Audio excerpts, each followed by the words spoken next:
right, pause up, everybody. Welcome to Meowy Hour. I'm your host, Arden Moore, and wearing his little Valentine's Day bow tie is Rusty the Performer. Ah! And as you know, this show is brought to you each and every Wednesday night by the Cat Fancier Association. And we are blessed to have the sponsor, Pet King Brands, the makers of Zymox and Oratine. We've got some heads in the house, so let me start properly. My co-pilots for the show, as you know, are all-breed cat judge, Kathy Black, yay! And all-breed cat judge and editor of Cat Talk, Teresa Kiger, yay! And I want to have one of those audio boards where they can do the crowd noises like they did for the Super Bowl. So it'd be like, and of course, smiling here in the other pod of this Zoom, Facebook, is the remarkable cat behaviorist, and she's a cat chaplain. We'll talk about that. Dr. Rachel Geller, welcome to Meowy Hour. Rachel? Thank you for having me. I'm really excited to be on the show tonight. All right, we got some prizes to give away. We got some trivia. We got some CFA news. We're going to talk with the good doctor. So if you want, if you're posted on now, send some quirky cat questions because the doctor is in the house. The good doctor is in the house. But first, look what I'm wearing. I'm not a fashionista. Totally not a feline fashionista. But in honor of Valentine's Day coming up, I decided to wear a good color for the occasion. What do you guys think? The rest of us didn't get the memo. So I wanted to share with you 4 reasons why you can have a perfect Valentine's Day. So, and some of these are coming from Catster Magazine and Litter Robot. So I'm trying to attribute. Number 1, why cats make better beings, sentient beings on Valentine's Day. Number 1, cats don't ask to share your box of chocolates. Nor should they. No, should they? No. Theobromine is not a good thing to have cats eat. So that's number 1. Number 2, cats, they're like, you don't have to clean the house. We don't care about messes. And besides, we're really not big fans of vacuum cleaners. Number 3, your Valentine feline does not need an expensive bling ring or anything expensive. I mean, just cut the handles off and let them play supervised in one of your paper grocery bags. Can you imagine giving that to your Valentine's Day date? Honey, something for you. Here's a paper bag for you. Look at how my cat loves it. You should too. Okay, 4. The nice thing about cats on Valentine's Day as your date, you don't have to worry throughout the whole meal if they're going to hide a ring in the dessert and propose to you. I have had some friends, one of them I will not name, who choked on the engagement ring. Oh my goodness. Get into a dessert. So the point is, cats won't ever do that to you. And here are some Instagram captions that just, all right, you know I'm a punster, that really get a feline folly for Valentine's Day. Number 1, I'm feline the connection here. Can you imagine giving that line? Hey, you're the cat's pajamas. Yeah. And 3, I am one smitten kitten. Oh, that's Come on, cute. that's good, right? Yeah. And my favorite one is, will you be my meowing kind? No, okay, I wouldn't have come up with that. But that would totally work on me. Okay, Yeah. You had me at meow. You had me at meow. So for all of us, whether we're single, married, or looking to mingle or whatever, we are all blessed because we have a cat or more in our house. And that makes any holiday, even Valentine's Day, a special one. So be glad we got cats, guys. What do you think? Yep, most definitely. Yeah. So again, I want to let you know that Kathy's got some. I feel like we're at the CNN news stick. Ripped from the headlines. What's going on in the Cat Fancier Association? Take it away, Kathy. All right. Well, as we mentioned last week, CFA is putting on a virtual cat show as a benefit for Sterling Davis, Trap King. And it is a virtual show that's now going on. You've got 10 more days to get your entries in. And it's vcc.cfa.org/TrapKing2021. One thing that I just wanted to point out really quickly is that when you enter the show, you have to enter the main event. All cats must enter the main event. That is $15. Here it says right here, each cat must enter the main event. After that, you can enter any of the sub-events. Okay. Like what Arden is judging. But all I'm cats, judging Gotcha Day. that's right. But all cats. You don't have an image on your screen though. Oh yeah. We got to share your screen. It says I'm sharing my screen. Yeah, but there's nothing there. Oh, well, but this is not good. Okay, let me try it again. I was sharing my screen. Now?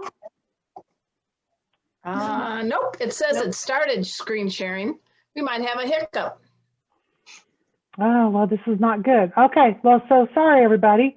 Go to the website, and it is vcc.cfa.org/TrapKing2021, and all cats must enter the main event for $15. After that, you can enter each of the sub-events, and then everybody can vote now. You can start voting now on your favorites, okay?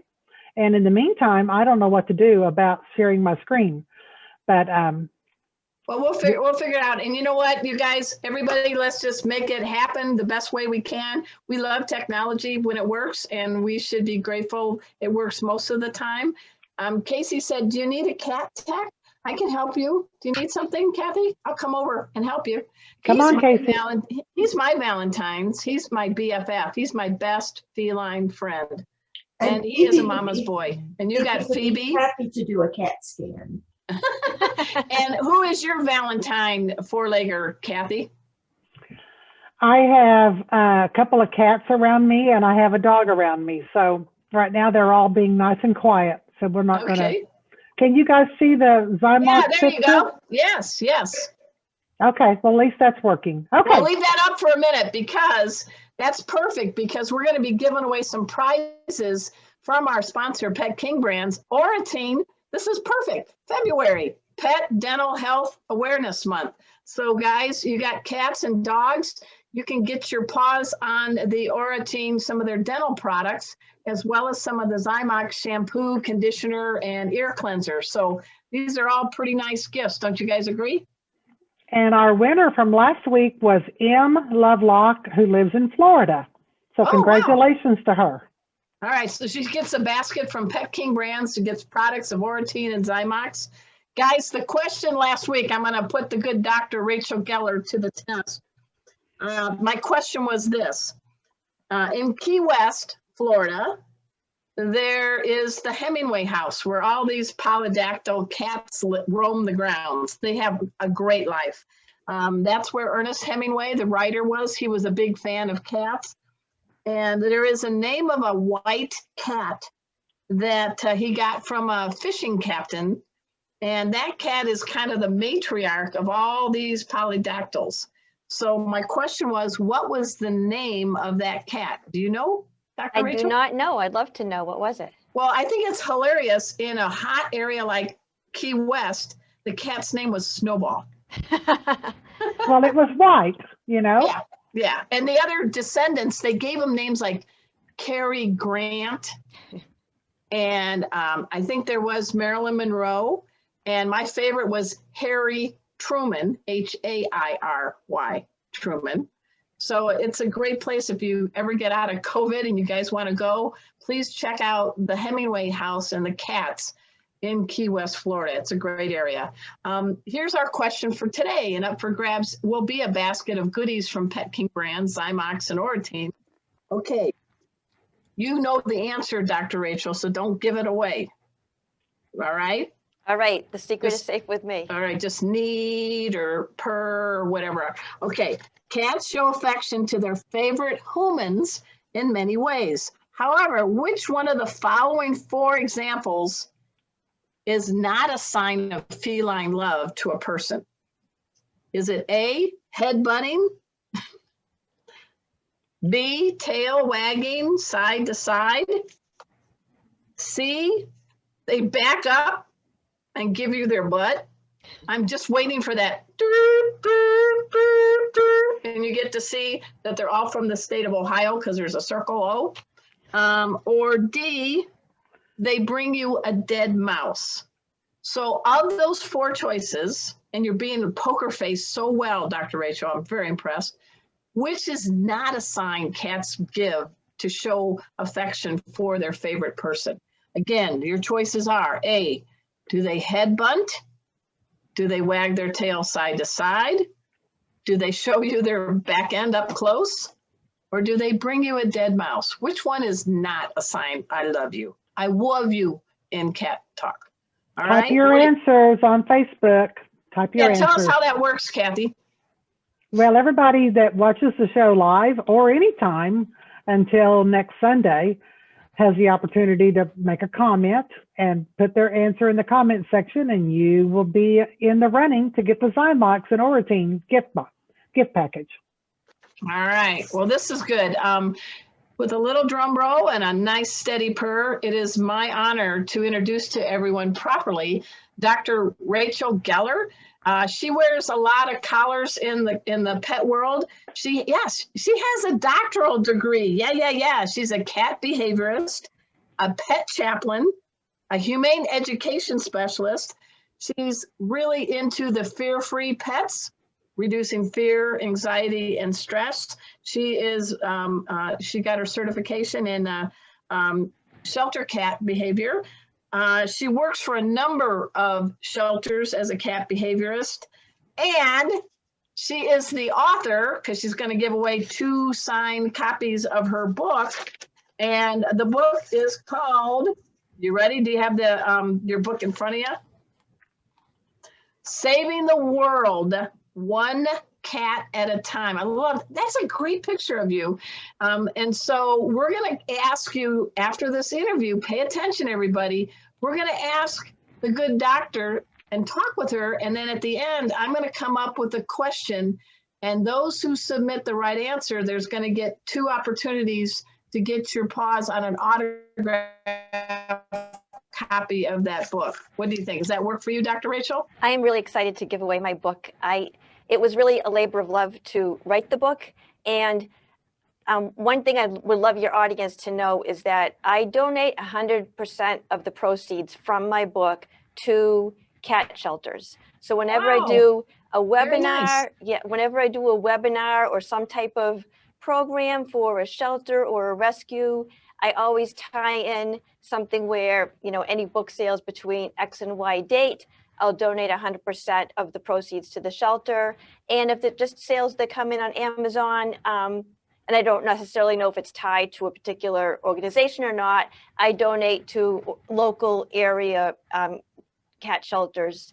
So it's nice. So I love Well, having take this that, book. Bill Gates. We got Dr. Rachel Geller. I mean, really. So Very generous. So Yes. not only by writing it can I help people with, understanding cat behavior, which is my mission in life, but the proceeds from the book go directly to saving and helping cats. So to me, it's a win-win all the way around. That's fantastic. And the good doctor and I are going to be on an event together, I believe in April. It's called the Online Cat Behavior Symposium. Do you want to talk about that? We just had Stacy LeBaron on last week with Community Cats podcast, but she was able to charm both of us as part of her speaking lineup, right? That's correct. So last year was actually the inaugural event, and it's put on by Community Cats Podcast, which is run by Stacy LeBaron. And I was one of the speakers for the event. And this year it's growing, and there are going to be quite a few speakers for the event. And it's an entire day, all dedicated to cat behavior. And I know on the surface, people might think, you know, how much can you really talk about cat behavior? But cats are incredibly complex, and there is a lot to cat behavior, from everything from, you know, the fear-free and reducing fear, anxiety, and stress, to behavior modification, to litter box issues, to scratching. I mean, we could probably do a whole week on cat behavior, but no, I totally agree. And Community Cat Podcast is a big partner with CFA, Cat Fancier Association. So we really love everything that Stacy is doing to promote felines all over the world. And let's get into it. I mean, simple question. You could have been a rocket scientist, a pasta maker, or a cat behaviorist. So what made you choose number 3? Isn't it obvious? So I think one of the things that originally drew me to cats is their amazing ability to communicate with both their minds and their bodies. And the fact that humans can really develop such a close, special, and unique bond with their cats. Consider even just, you know, we were talking about how cats show affection, and even something as simple as the meow. Cats will actually, so cats don't meow to other cats. So a cat's not, Fluffy No, isn't they do go, this. So Casey says this to Rusty when he's being a butthead. Yes, they will yowl, but the typical greeting meow, that was excellent, by the way. Oh, thank you, thank you. Yeah, but it hurt my ears. That typical, you know, greeting meow is really reserved for people. So Fluffy won't go up to Puffy and say, hey, meow, meow, meow, and they won't have a conversation, but they will meow to their people. And they will use different intonations, different pitches, different intensity. And when they get the desired response, they will then use that meow going forward to get what they want. So give me an example. So you've got 2 cats, one with the world's longest name and another one, both are Yiddish. We're going to get into that in a second, but is there something that Soso does, or Elijah the Tish bite? Does. Yeah, so absolutely. I mean, I know my cat's hungry meows. I know. Let's give me a hungry meow, because this is good for our ears. What do they do to let you know they're hungry? Well, so when Elijah's hungry, his meow is really, really long. He'll be like, meow, and it'll go on forever. But when I responded correctly to what he wanted with food, he then realized that's the meow now he always gives me for food, which will be different than his I want attention meow, and different from his anxious meow. And cat owners will all tell you, right? I'm sure you guys will agree. We know what our cats' meows mean. And I think that's one of the reasons I originally was drawn to, I love all animals, but originally drawn to cats, because even as a young girl, I quickly realized that the deep relationship that you can form with your cat is really very special. And from a very young age, I was that little kid who seemed to find an endless parade of stray cats in the neighborhood who desperately needed my help. And I was always bringing them home. And I grew up in Maine. Okay. So we had a large home and a very large yard. So my parents were fairly accepting of their firstborn's proclivity to cats. Pied Piper of felines you were, something like that, yes. And they had to make a bit of a compromise. I mean, my dad grew up in a small apartment with extended family, never had any family pets. And my mother grew up in a suburb and had lots of pets. And so they did have to strike up a bit of a compromise when I suddenly was always bringing home cats. But yeah, that was really what got me started in the world of cat behavior. And it's not an easy science. I know that you have a doctoral degree. So folks, she isn't just sitting there thinking, well, I think it means this. You have to have the mind of a scientist. So tell us a little bit about that, because it's not easy to be a cat, a PhD, EDD, excuse me. So talk about that, because you just didn't, get it off a box of cereal. Well, you're right. I mean, you do have to be a little bit of a scientist, and even more than that, I find you have to be a little bit of a Sherlock Holmes. Okay. You know, when you're trying to determine, just for example, when you're trying to determine why your cat isn't using the litter box, it's my job to ask a lot of questions. I really need to look at everything from every angle. And so when I'm working with clients, I ask a lot of questions. I do a lot of detective work, and I really think about what they're telling me, what's going on with the cat, and try to piece it all together. There's so much you know, you would think, how could a little ball of fluff and a little plastic box with some litter in it cause so much consternation?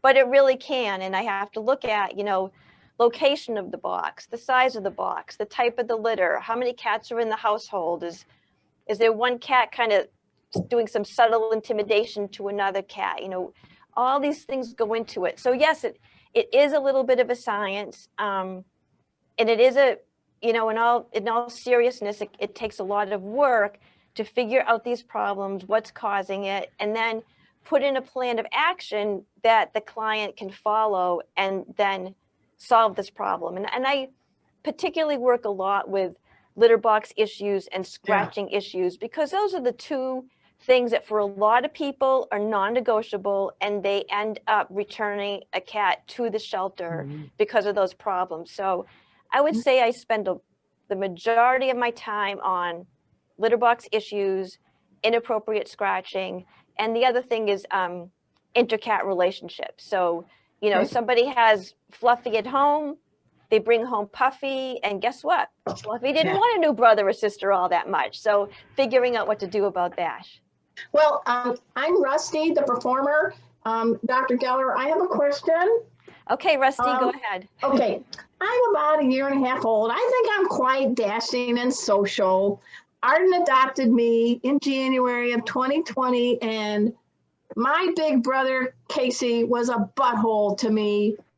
He hissed at me. He even did a one-day food strike. He can't resist my charm now. But for others adopting adorables like me, what can I do? What can we do to make that first-time introduction a little bit nicer? Yeah, cat introductions are a big deal, and it's really important to start off correctly at the beginning. If you do it slowly in a structured way, the cats can develop a tolerant relationship to each other. And as you said, they might even grow to like each other or even love each other. But you need to really do it in such a way to provide safety and security for both cats. So for your resident cat, you don't want her to feel like, this is the resident. This is Casey. That was the one that was being the butthole. No, he was the one saying, I did not agree to have you bring home. Okay. Well, and I understand that. So cats are extremely territorial creatures. So the thought of another cat taking over territory, or the thought of their territory sort of being just like up for grabs, anybody can take it, is extremely stressful for a cat. We need to understand that. And then for the cat who's coming in, you know, we don't want to think he was like plopped into enemy territory. So yeah, exactly, Black Hawk down. So the introduction is really for the safety and security of both cats. Good. And I always suggest starting off the newcomer in a room by himself that I refer to as the sanctuary room. Okay. And it's not a prison cell. You can go in there and visit as often as you want, but that cat needs to stay. Hangout, right? It's the hangout. The cat needs to stay in there by himself with everything he needs: his litter box, his food, his water, his scratching post, interactive activity toys, puzzle feeders, anything that's going to enrich that cat's environment. And you don't want to go from the cat being in the room to the cat meeting the other cat right away. You want to take steps in between. You want to do some scent swapping. You want to do some soil swapping. So what's a good way to swap the scent? So what I like to do is take a towel and rub the cat's face who's in the sanctuary room. You know, rub the towel around his face, get all those deposits and gland droppings. Pheromones, yeah. Yep, get them all over that towel. Or a sock, you can use a sock. And, please make it a clean one, everybody. Don't do it after you've done a 2-mile run. Good point. And take that scent-filled sock, and place it in an area where your resident cat tends to hang out. Now, don't Okay. stick it right in her cat bed or in her cat tree. Don't wrap it around the collar. Right, don't Okay. force it. Just put it in a neutral area where she tends to hang out so she can investigate it on her own. And do it the other way around. Rub your resident cat's face with the sock. That sock goes in the sanctuary room. Refresh the scents a few times a day. And if the cats are behaving normally, they're using the litter box, they're eating, there's no posturing, there's no aggression, then we can do some soil swapping. And that's exactly what it sounds like. Take a little bit of dirty litter from one cat's box, put it in the other, the same the other way around. Can you imagine if you were trying to date someone and one of the steps in romance is that you share each other's deposits? Oh, honey, don't flush. I need that. Oh, Now, Dr. Geller, I like the idea of what you suggested, but I would want to wait until after the quarantine period to make sure the new cat is not bringing anything into the household before I'm swapping facial excretions and bodily excretions. Oh, absolutely. Well, here in Massachusetts, and maybe the laws are different, so that's a good point. Here in Massachusetts, shelters are not allowed to adopt out a cat unless they've been fully vetted, have no diseases, have no parasites. They have to be fully tested and vetted before they're adopted out to a home. So, but it could be a stray, it could be a pedigree cat, it could be any kind of cat that's coming into your household. You're right. And I'm talking about adopting from a shelter or rescue. So that's a good point. If you just take a cat off of the street, or you're getting it someplace other than the shelter or rescue, my advice would be very different. But I'm addressing like people adopting a cat from a shelter or a rescue, which I would always advise, because the cat will be fully vetted. It'll be have all the shots, be up to date on every vaccine, and will have had a full exam. In Massachusetts, the cat needs to have a full exam before it leaves the shelter. So having said that, I understand there's different situations, and absolutely, if you have a different situation, someone just gave you a cat, yes, I wouldn't go ahead and integrate my cats. In fact, I would bring that cat directly to the vet before I brought him home into my house to make sure he doesn't have anything. All right, we got a question here. What is this? I got a rescue. She's had 5 homes in 1 year. She's in her own room now. I can't see the rest of it. Teresa, can you? Oh, I've got it. Okay, we got a question for you, Dr. Rachel. She only uses dog piddle pads or throw rugs for litter box. She's tried all kinds of litter, no luck. So she's got a cat that's been bounced around to 5 different homes and refuses to use a litter box. Okay, so that's a common type of question that I get. One thing I would suggest, and the person who asked that question, if you need more detail, because I'm going to give a bullet point answer right now, you can absolutely go to my website, which is drrachelcatbehavior.com, and I'm sure we'll be showing it tonight. Yes. And submit Teresa's a form. got that. Perfect. And I will work with you to solve this problem if we can't solve it in the short time I have right now. But bullet point, if you have a cat who's not using the litter box, first kind of look in terms of the location. Is if the box is in a room and it's on the same side as the door, some cats won't use the box because when they're in the box, they can't see like out the door into the hallway. If the box is in a corner or against a wall, some cats need that box pulled out from the wall, like 6 to 8 inches, to have more safety and security. If you have the box tucked under something, this is why I say it, as Arden said, is a little bit of a science. If you have the box tucked under something, people often like to put litter boxes in bathrooms, like behind the toilet or behind the sink. So first of all, you have the water sounds. And second, the pipes are being under something prevents the cat from seeing around her. So when a cat goes in her litter box, I know we think of privacy because we like privacy when we go to the bathroom, but cats actually want the opposite. They want to have clear, clean sight lines, and they want to see all the way around them. And even only cats in a household have this need. They feel very vulnerable in their litter boxes. They're afraid of being ambushed. And so it's very important that they can really see. So looking at the location of the box of where the box is a very big deal. Some cats don't like boxes that have very high sides. So I'll suggest to people to get, those storage containers that are made to slip under a bed.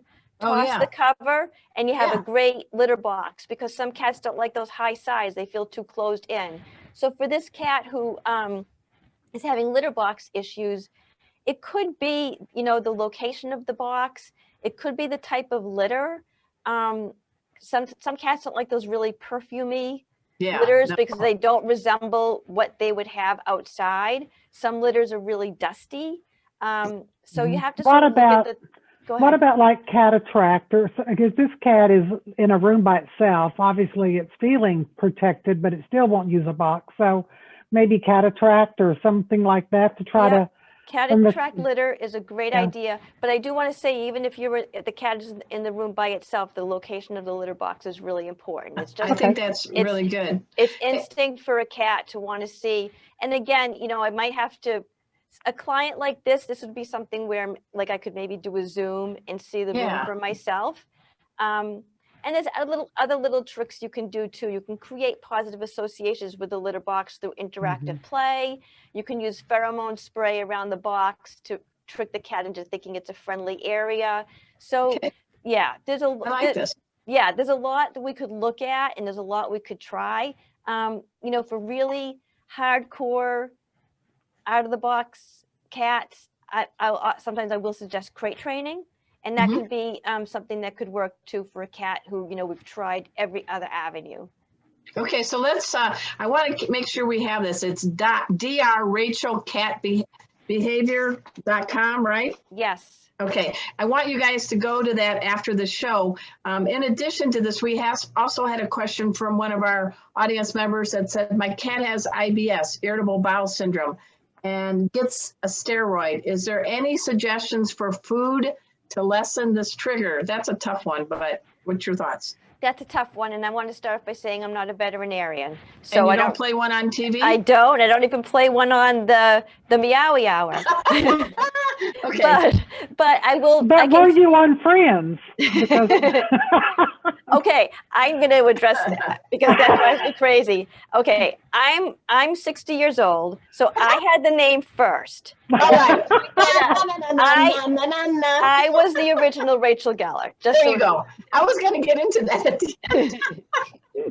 Yes, and you're my favorite Rachel Geller. How's that? There you go. I love that. Yes. So this is a tough one, but because steroids do a lot on the body, and if they're stressed out, you're fear-free certified. That could take a punch to the digestive system. Absolutely. For foods, I've had good luck with, the ID or the ZD by Hills. I've also, if you want something sort of more benign and natural, I've had excellent luck with plain pumpkin puree added to the food. Cats don't mind the taste. The pumpkin has a lot of water and it has a lot of fiber. And that can sometimes help with digestive issues. But, it's hard with the prescription food because a lot of the things that irritate cats are where all the taste comes from. So, prescription food doesn't always taste as good. But sometimes the vet will be okay with you mixing in a little bit of, a food that they like with the prescription food. Although it's not perfect, it can be enough to, ameliorate the problem a little bit. Well, let's talk about that, because sometimes cats get a certain food and people want to do what's called a meal topper, something that might be something homemade and natural or whatever, or a very high quality treat.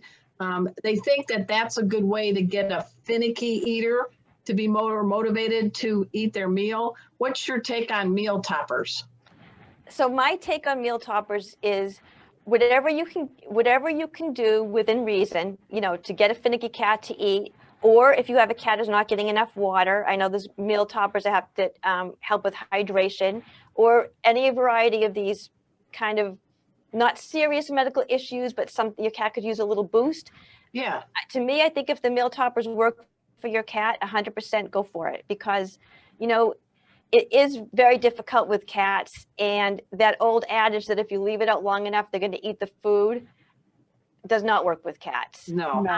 Thank you for debunking that. And they can't be going without food for a long period either, right? This is correct. I would not advise, your cat going more than 2 to 3 days without food, tops. And typically cats will not eat something that, for whatever reason, cats have a very strong survival instinct. So if they get it in their little heads that there's something in that food that seems like they don't like it, or gives them something that the smell it isn't agreeable to them, whatever it is, they really aren't going to eat it. So if you're concerned your cat's not getting enough water and you want to use a topper that's geared to hydration, great. If you want your cat to eat a little more of a healthy diet, and you have a cat who's a junk food junkie, and putting a topper on that's a little healthier works, great. Yeah. Because the fact is, if your cat subsists on Meow Mix, that's okay. But some people are concerned they want more of a high quality food. And, cats in general don't like change. So if doing a little something can help your cat to eat in a way that's going to be more beneficial to a cat, absolutely. Most pet foods and cat foods in particular that are sold at, the various chains have all been approved, and, they're not going to really do any harm to your cat. Mm-hmm. Always consult your veterinarian, of course, if you add something to your cat's diet. But in general, I think cat toppers can, definitely be helpful with a variety of issues your cat might be having. Now, one thing you do provide cat behavior services to a number of shelters in the Massachusetts area, but you're also a pet chaplain. Are you marrying cats? I guess I could, but what I do is I provide pastoral care and support to people who have lost their pets, focusing on cats. So like hospice and yeah, good. And counseling. So for example, a lot of times people don't understand the depth of your grief when you lose a pet, and particularly a cat. Yeah. And it's actually called disenfranchised grief. You feel like people don't take your grief seriously. People think you can just get another cat. And often people have nowhere to turn when they do lose a cat. I mean, I've had pet chaplain clients say to me that they were shocked when they lost their cat, and even their own family members didn't, maybe send a card or write some type of note.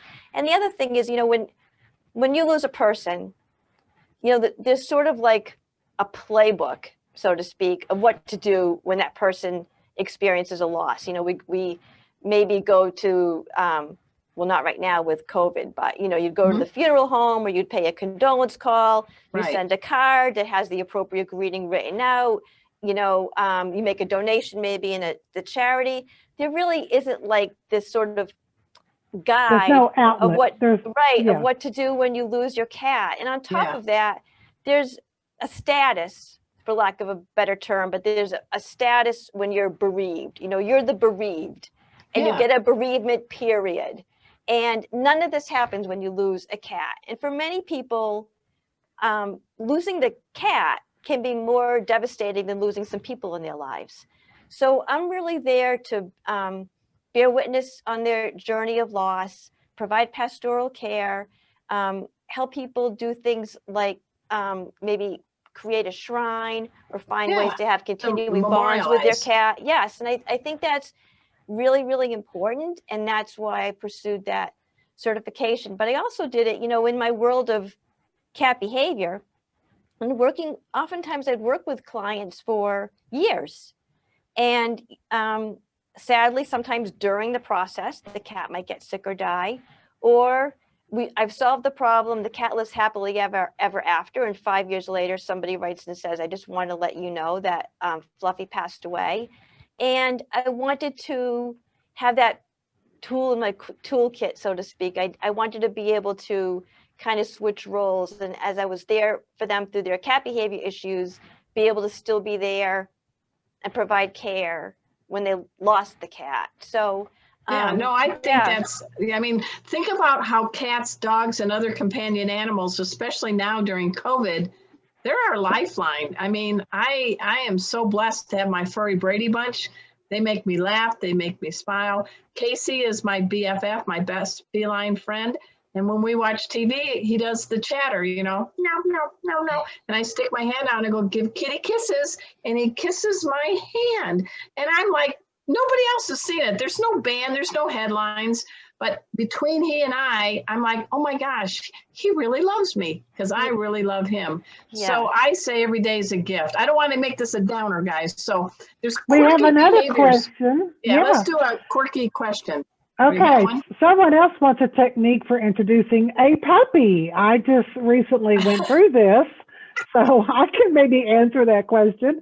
But when you know, for me, this dog was my first dog ever brought into a cat existing She's an household. all-breed CFA cat judge. She knows cats, but here's Destiny. What's her destiny with Destiny?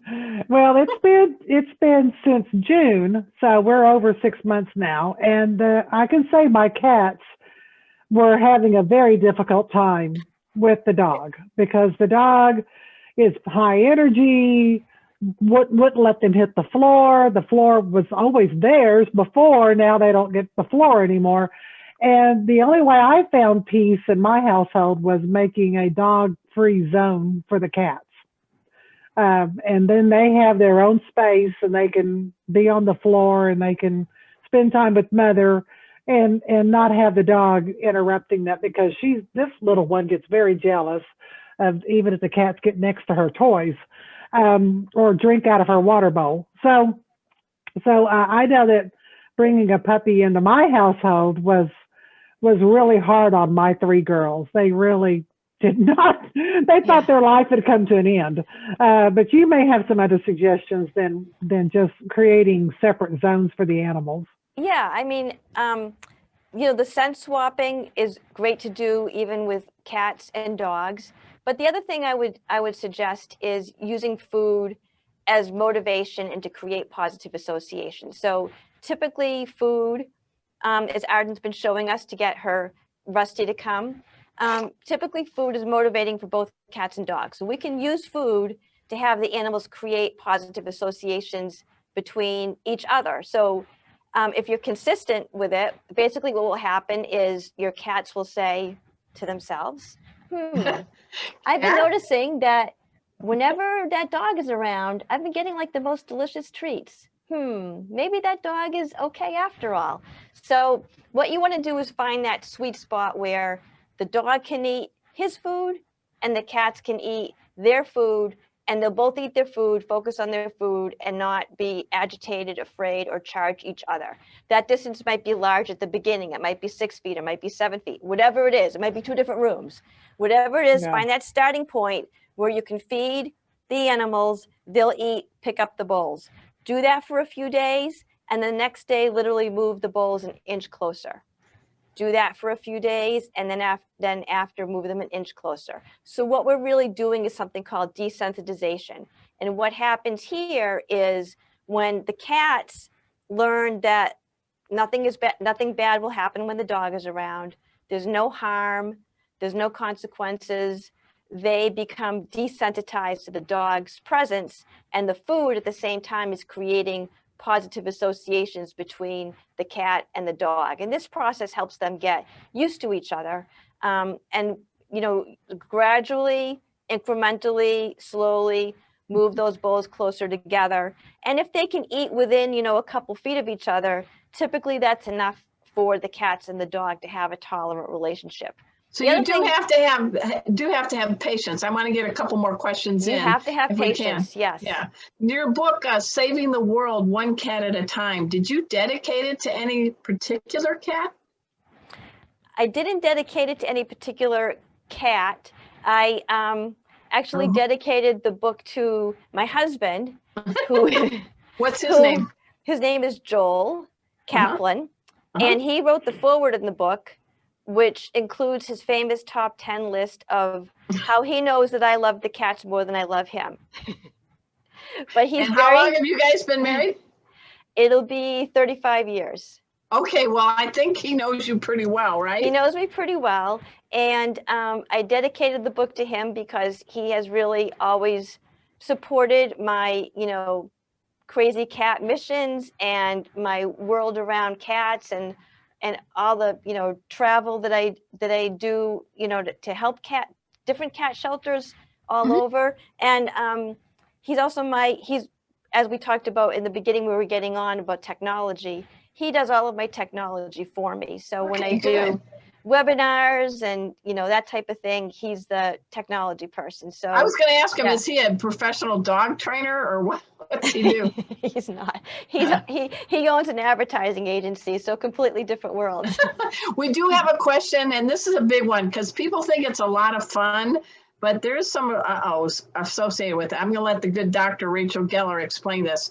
What's your thoughts about using those laser pointers as a toy for cats? Oh, I am so happy to get this question because toss that laser pointer. Laser pointers were developed for PowerPoint presentations in the office, and that is where they should stay.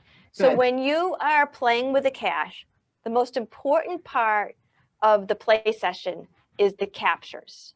It's the captures that feel really good to the cat. It's the captures that release all of those feel-good chemicals. It's the captures that are rewarding to the cat.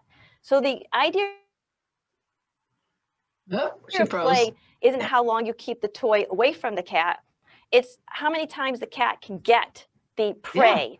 Yeah. Okay. Think about the laser pointer. It's an unwinnable game. There's an elusive red dot. Yeah. It's bouncing around. Certain of a sure catch, the cat pounces on it only to find nothing between his paws or his mouth. And laser pointers can actually create behavior problems in cats, and particularly in multi-cat households. If you're using a laser pointer and your cat can never get the satisfaction of that capture, he's going to take it out on the other cats or dog or people in the household. So people who have problems with cats biting or cats going after cats, oftentimes I will find that the culprit is the laser pointer. It creates tension and anxiety in your cat. It's the exact opposite of what you want to do. The capture is the most important part of the game. So laser pointers are not my favorite types of toys. I actually like fishing pole type toys because you are part of the game. So yes, perfect, Arden. You want to catch it? Do you want to catch it? Come you on. Get it You got A+. it, Yes. Yes. I love fishing pole type toys. You know, you're playing with the cat, you're part of the game. As the cat is getting those captures and all of his feel-good chemicals are being released in his brain, this is being associated with you, and it can really actually strengthen the cat-human bond. So fishing pole type toys. This is another one. I use these springies. Yeah. Because I toss them up. Some cats like to jump up, some like, they're coming at it. Oh, great, there they go. There, go get it. But some cats like things tossed across the floor, right? And some like them thrown up in the air. They're like from the NBA, or I guess the cat league. You're absolutely right. You know, you have to sort of figure out what's going to trigger your personal cat's prey drive. Some cats like things slithering on the floor. Some cats like the up. Some cats like things being hidden under furniture or under chairs and it pops out. But think about how prey would act, right? The prey is going to be moving around. The prey might sometimes be high, it might sometimes be low. But the most important thing is eventually the prey will get tired and the prey will eventually die and be captured. So they need that capture. The one thing, domestic cats are very different today than, cats 1,000 years ago, but the one thing that ties cats from back then to cats now is that prey drive and that instinct to capture. Cats need to capture, they need to exercise those hunting muscles in a realistic way, and the laser pointer just doesn't do it. So as I said, toss them. All right, we're back to the office. A office. little bit of time left, so we're going to be shifting gears, but I'm going to ask the trivia question based on our great talk with Dr. Geller, and I really hope you'll come back because we're only scratching the surface of what we need to know, and I hope you will come back on Meowy Hour. I'll promise you a new kitty cocktail. Well, there you go, sold. Her book is called Save the World, One Cat at a Time. She's going to autograph it for you guys for 2 lucky winners. It's an easy question if you were paying attention. What's the name of her husband of 35 years? It's easy to spell too. Mm-hmm. All right. And he sounds like a good dude. Real men love cats. So mazel tov on 35 years. That's awesome. That's awesome. And at this time, we are going to talk about a breed I have no idea about. It's called the Burmilla. Did I do it right? Yes. Is he related to Godzilla? No, I'm just kidding. let's hope my screen share works. Let's see. All right. And if she does that, I'm going to temporarily step away because I got to get the contents to make your special Valentine's Day kitty cocktail. So at this time, let's have all breed CFA cat judge Kathy Black take over. Thank you, Kathy. And hang on, Rachel, we got some more fun. Okay. Okay, so we're going to talk about the Burmilla breed, and this is a breed that comes in both long hair and short hair variety. Most of the ones you see are in the silver class, but they do also come in the golden. So they resulted from an accidental mating of a chinchilla silver Persian to a European Burmese female back in 1981. And the person that had this accidental breeding was so pleased with the result that they kept the kittens and started the breed.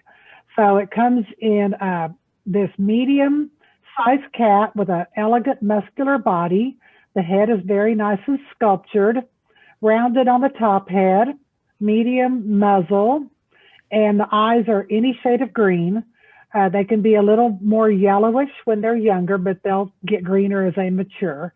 And they come in what I said earlier, long hair and short hair. The long hair is a semi-long hair, and they come in chinchilla or shaded in the silver and goldens. And we're going to talk about the colors and what chinchilla is and what shaded means. Okay, so these are the different colors.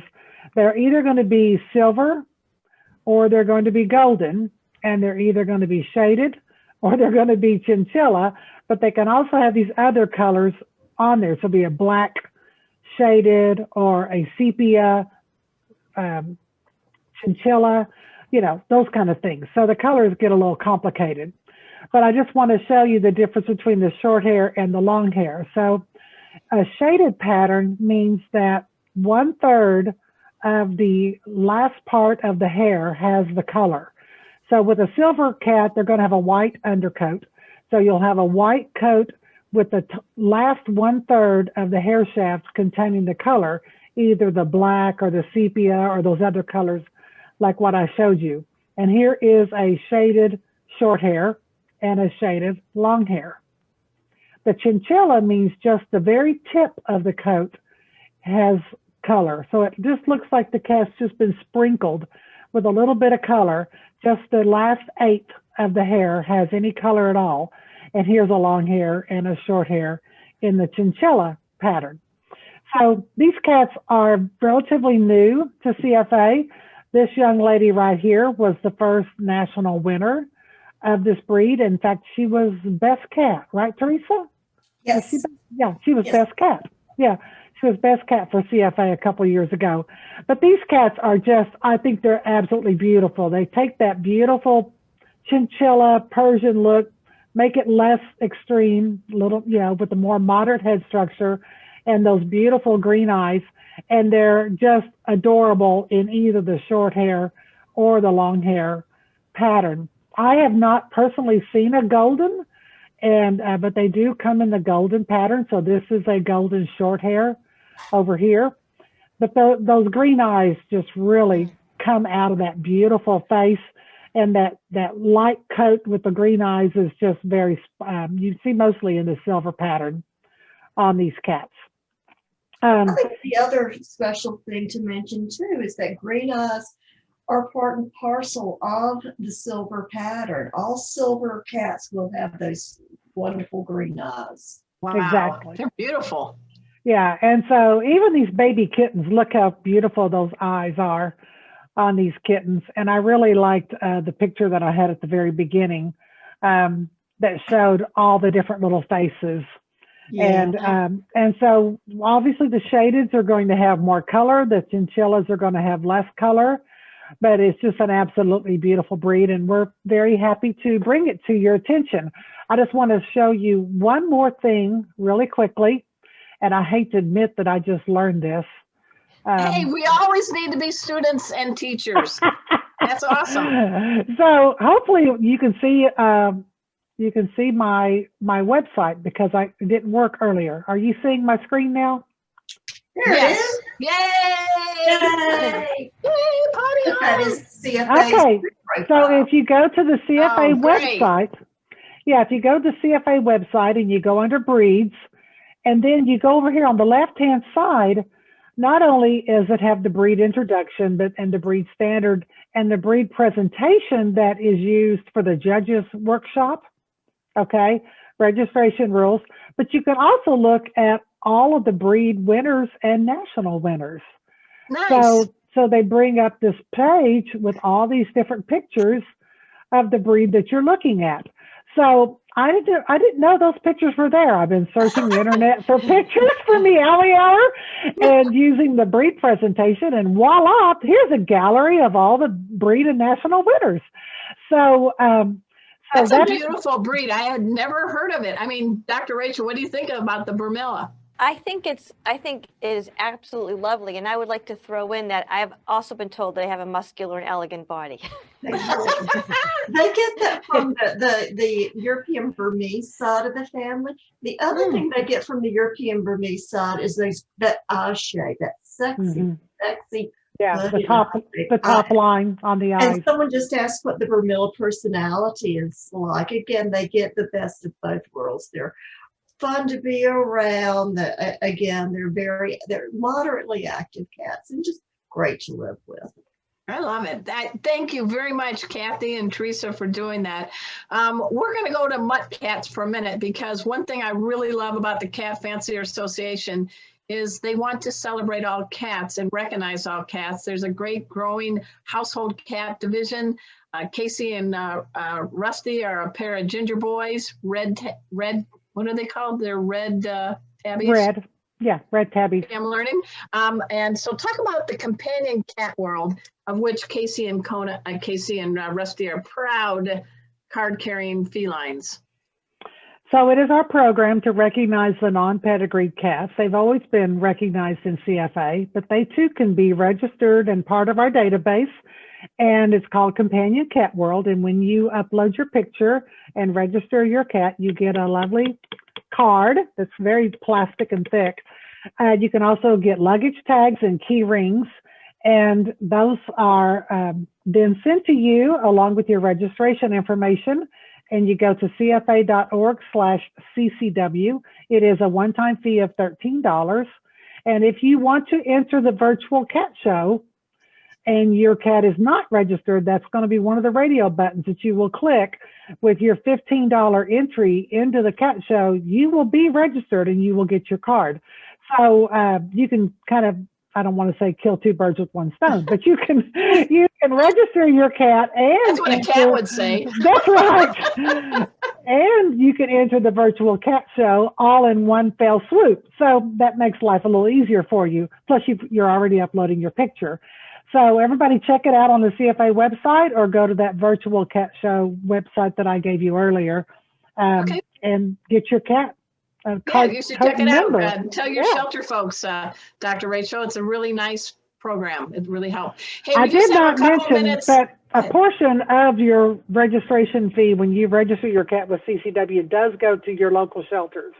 So we have one identified. We have 7 identified across the United States. So part of your registration fee does go to support those shelters. I love We just that. have a couple minutes left, and please, co-pilot, don't cut me off. I will do my best. Oh my to get goodness, this look done what quick. time it is. I know. So it's going to be Valentine's Day, guys, and your friendly local cat bartender, me, came up with a kitty cocktail called the Hearts and Purrs of Plenty Valentine's Day Delight. Now that's one that just rolls off your tongue, but it's a way to treat your cat maybe to a bowl of tuna water juice while you sip and savor this cocktail I'm about to make. And check out how beautiful this graphic is from the very talented Teresa Kiger. She's the one who creates all these graphics for my cocktail. So to make this drink, it's pretty easy. You just take 2 ounces of rum And I already have my cocktail shaker with ice in it.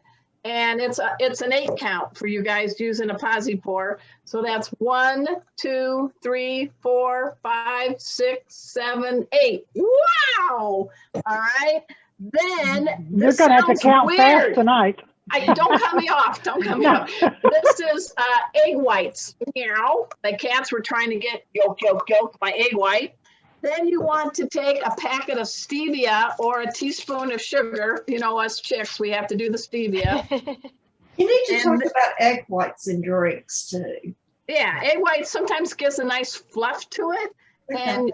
And then with the, you want a 1/2 ounce of grenadine.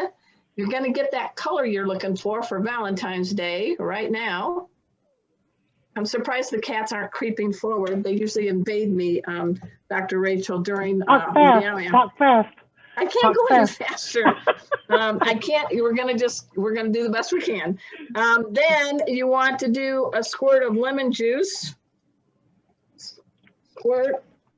And you want to put some maraschino cherry juice in, just whatever you want. And then you give it a good shake. Happy Valentine's Day to Meow. Happy Valentine's Day to Meow. And you take a chilled cocktail glass, which I've already chilled. Doesn't that look beautiful? And you pour this beauty in here. What do you think? That's lovely. Beautiful. Ooh.